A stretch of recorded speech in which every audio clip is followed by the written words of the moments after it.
Hi class, this is your lecture video for this unit, and in this lecture video I'm going to cover the three scholarly articles that are part of the unit and give you some basic notes to help you understand the content. Again, the PowerPoint slides break down the essays in a bit more detail, but these are some basic points to get you started. All right, so in the first essay from this unit by Hidetola and Zaman, they're analyzing various forms of self-representations of Muslim American women under the genre, or that fall under the genre of Muslim media chick. And the point of analyzing this genre is to show that for Muslim American women, when they self-represent, oftentimes it's not done so freely. Rather, the self-representations that are produced in this genre tend to be apolitical, and their goal is to make Muslim women safe for white non-Muslim Americans. So the idea is that their self-representations, or Hidetola and Zaman's central argument is that the self-representations of Muslim American women in this genre of Muslim media chick occur as a result of dominant systems that function to create a context in which the kinds of self-representations that exist are not really free, but they occur in order to create a context for explaining Muslim identity to a dominant audience. So you'll see the invocation oftentimes of the idea that Muslim women are just like us. So the us does not include Muslim American women, but rather the us is constructed as a conception of the true American who is white and non-Muslim. So you see these power discrepancies, or these dominant power orders operating as the background, or in the background, to the kinds of self-representations that are produced through the autobiographical work of Muslim American women within this genre. Now, it's one genre. It's a genre that tends to be apolitical, but it's a very popular genre. The reason that Muslim American women's autobiographies are published is a result of the desire of non-Muslim white Americans to peek into the lives of Muslim Americans in order to understand. But oftentimes in attempting to understand, we treat the persons whom we seek to understand, who we define as other or not like us, as objects that should be laid bare or laid plain for the subject, for the group that has formal and informal power of construction of meaning, construction of value, etc. And the reason that oppressed groups tend to engage in this kind of exchange or within this order is to create safety for themselves.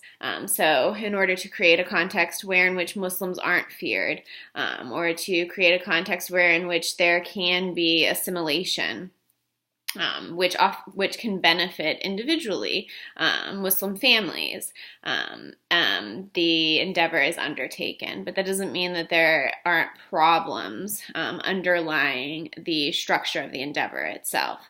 And the problem isn't with the Muslim American women who represent themselves in this way. The problem is with the overarching frameworks that function to create a context for the sale of these kinds of representations, or the feeling that one needs to engage in these kinds of representations.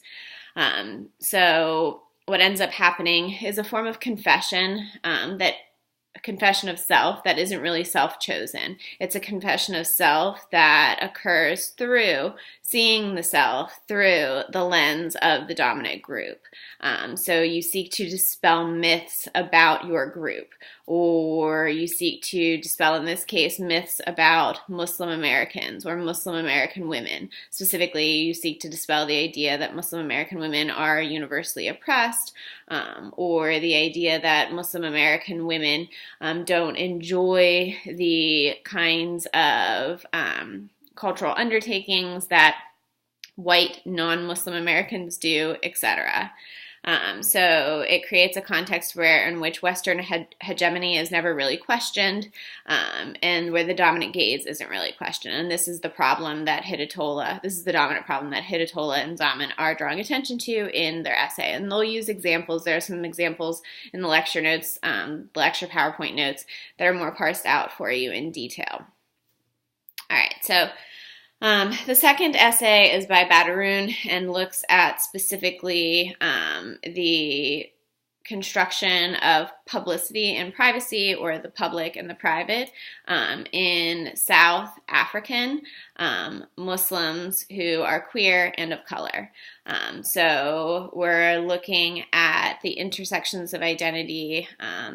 We're looking at intersections of identity with this essay as well, but we're specifically looking at the South African context, which includes a history of racialized apartheid, in which the majority population is Black, and we're under a strict racialized segregation system by law, and this racialized apartheid lasted until 1994. So it's in the contemporary era that racialized apartheid is eradicated in South Africa.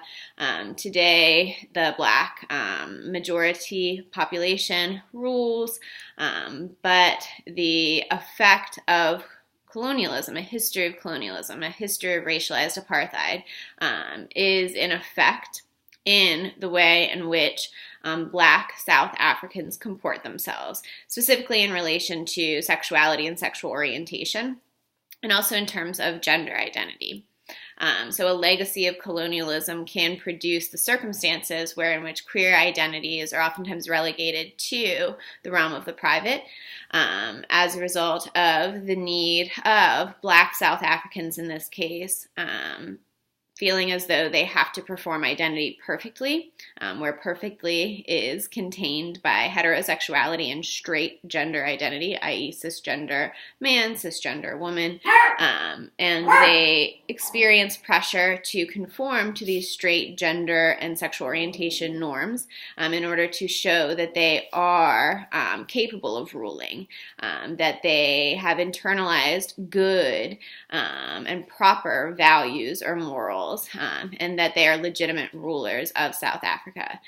So the legacy of colonialism that is imbued within, or that exists within, the post-colonial state is very much tied to a racialized history, but also a history or histories or systems of norms of sexual orientation and gender identities as well. But even though Badarun in this essay is looking at the way in which a history of colonialism affects the post-colonial state and the way in which it is organized, both through formal and informal systems, she also is questioning the idea of the construction of identity in privacy or in the privacy of the home as inferior to the construction of identity in public spaces.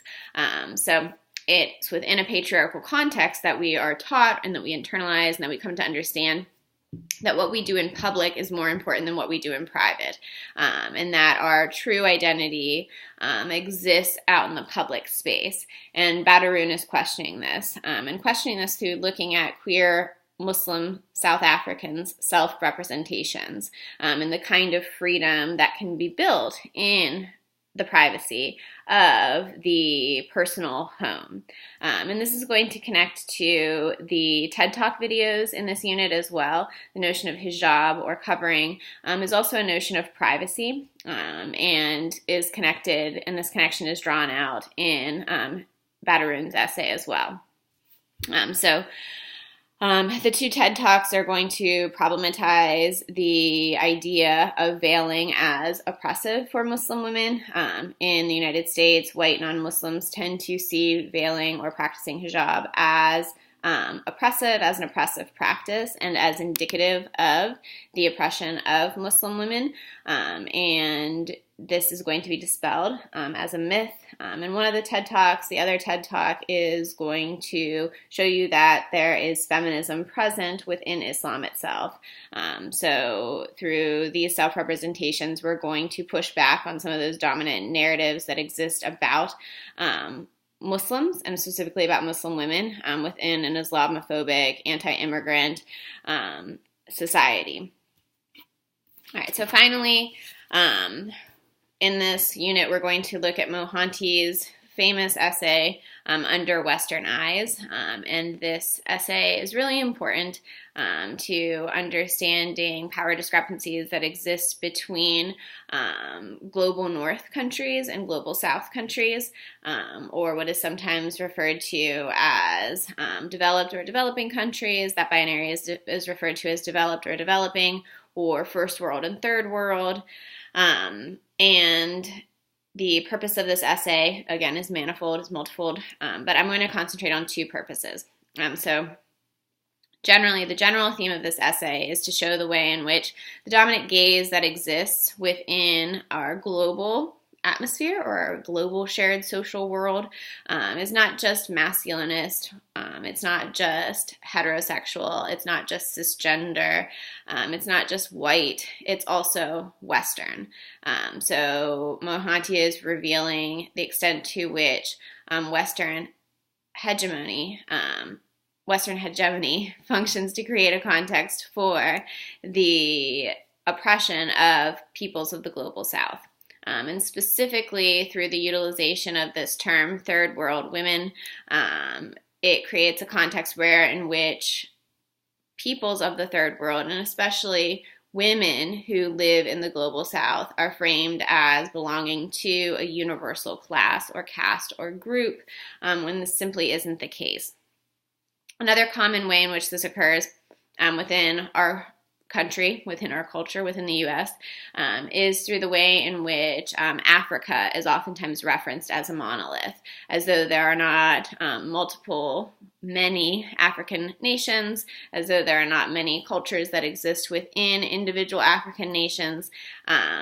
Rather, Africa tends to be referred to as a monolith, and the way in which white people of the global North tend to think about Africans is as though they are universally oppressed, they universally suffer, they universally face problems, etc. And this is a misrepresentation. It's a misrepresentation through the lens of the dominant gaze. And the same thing is true in terms of the way in which women of the global South, across Asia, across South America, across Africa, etc., are oftentimes framed as belonging to one unified, universal, monolithic group. And this is a misrepresentation. And the effects are multiple, but I'm going to concentrate on two. The first is that through framing all women of the global South as belonging to this one universal class, it creates a context in which there are barriers to understanding the various experiences, the various problems, the various systems of value, the various intersections of identity that exist in this group that is painted as a monolith, or that is painted as a universal caste or group. So not all women of the global South share the same reality. There are differences across class. So there are women who are wealthy in the global South, there are women who are middle class, and there are women who are low income, low wealth. There are women of color, and there are white women in the global South. There are women who are heterosexual, and there are women who are same-sex oriented in the global South. And their needs, their desires, their lives differ according to, or as a result of, these varying intersections of identity, in the same way that our intersections of identity function to produce differences or discrepancies in our lives in the United States, or in the global North, or in Europe, or in Canada, etc. So this dominant gaze functions oftentimes to erase the possibility of difference that exists between women of the global South. The second consideration I want to point out to you in this video, before you move to read the essay, is the way in which this affects feminism. So Mohanty is critical of Western feminism, specifically of white Western feminists, who oftentimes fail to see that their needs as white Western feminists are not the same as the needs of women of color in specific localities in the global South. So there are differences in needs, there are differences in experiences, there are differences in desires, there are differences in value systems, etc. And these differences create a context in which you can't take the value system of white Western feminism and apply it to the context or the localities of various spaces in the global South. To do that is to impart a form of oppression that is based in the assumption that the West or the global North is superior to that which is framed as the non-West or that which is the global South. So white Western feminists can oftentimes enact oppression on women in the global South or from the global South, who are oftentimes women of color. So white women oftentimes fail to recognize this, and Mohanty is obviously in her essay calling attention to this, but she's also calling attention to the way in which white Western women benefit from the oppression of women of color in the global South. So some examples of this might be through the exploitation of the labor of women in the global South as domestic workers in the U.S. So women of the global South who immigrate to the United States, to Europe, to Canada, etc., and seek to find work that pays a living wage, and are unable to do so in their countries of origins or the nation states of origins due to power discrepancies between global South economies and countries and nations and global North countries, nations, etc., political entities. Another way we can think about this is in terms of labor that is deployed in order to create fast fashion for sale within capitalist markets in the U.S., Europe, Canada, the global North generally.